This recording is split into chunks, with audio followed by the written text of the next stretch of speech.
ZBrush has several ways to get primitive objects into your scene, but I find the process to be either very cumbersome or it creates primitives with bad topology.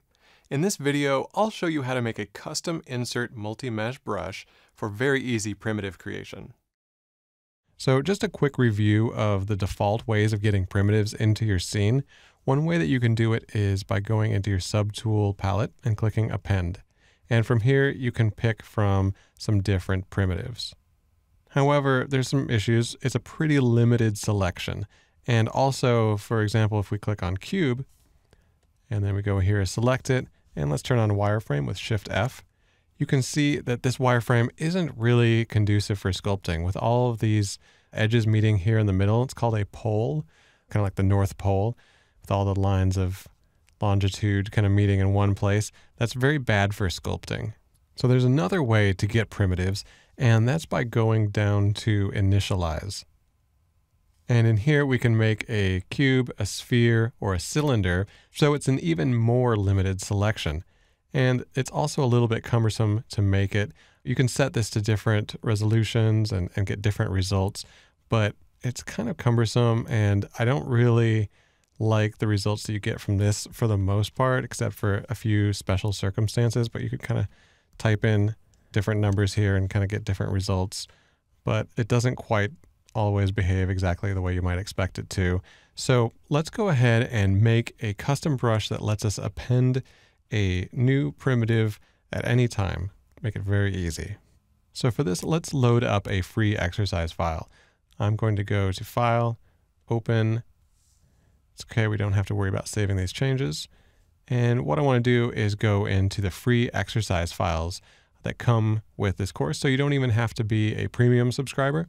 Everybody should have access to this. And let's go ahead and open that up. And let's take a look at what we have in our subtools.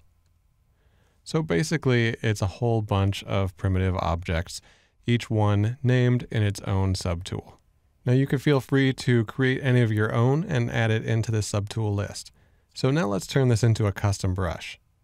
Now the angle that we look at these subtools from is actually very important to how the primitive brush will be created.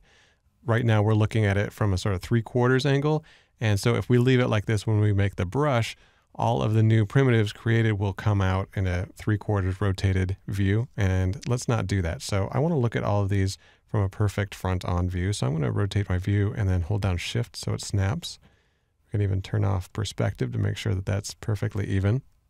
Okay, now let's go up to Brush and create Insert Multi-Mesh Brush. So this is going to take all of the existing subtools in this tool and add it to a new brush. Okay, so you can see it created this brush here.